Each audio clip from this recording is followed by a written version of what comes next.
ఆగదు ఏ నిమిషం నీ కోసము, ఆగితే సాగదు ఈ లోకము, ఆగితే సాగదు ఈ లోకము అని ఓ సినిమా పాట ఉంది.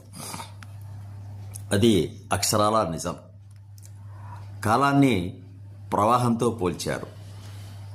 అంటే ఏ నిమిషం కూడా ఆగకుండా నది ఏ విధంగా ప్రయాణం చేస్తుందో కాలం కూడా అలాగే ప్రయాణం చేస్తుంది. మనం ఆగి చూసినా కాలం సాగుతూనే ఉంటుంది. కాబట్టి కదులుతున్న కాలమే మన గురువు. ఎంతటి సమస్య వచ్చినా ముందు కదలమనే చెబుతుంది తప్ప అక్కడే ఆగిపోమ్మని ఎప్పుడూ చెప్పదు.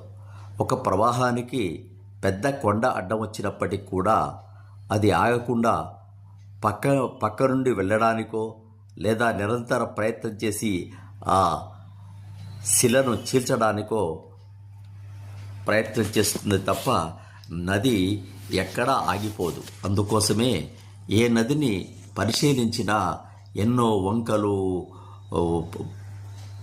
కొండలు, కోనలు దాటుతూ వెళుతూ ఉంటుంది. అలాగే జీవితయానంలో కూడా కాలాన్ని అనుసరించి వచ్చే ప్రతి మార్పును స్వాగతిస్తూ కాలంలో ముందుకు సాగడమే మనం చేయవలసిన పని. ఎక్కడ ఆగిపోవడానికి అవకాశం లేదు.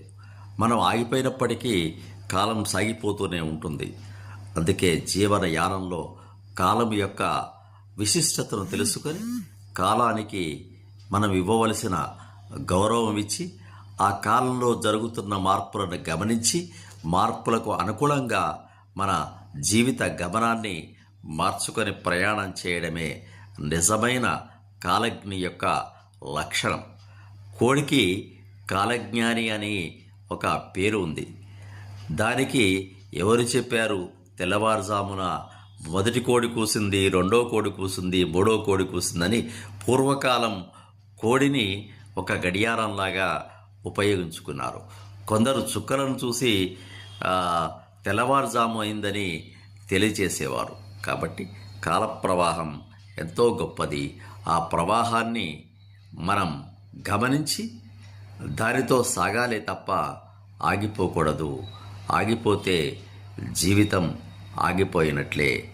కాబట్టి కాల ప్రయాణం, కాలం యొక్క విలువ తెలుసుకొని సాగేదే నిజమైన జీవితం. ఆ కాలం భగవంతుని యొక్క స్వరూపం. సబ్స్క్రైబ్ ఆచార్య శ్రీసు.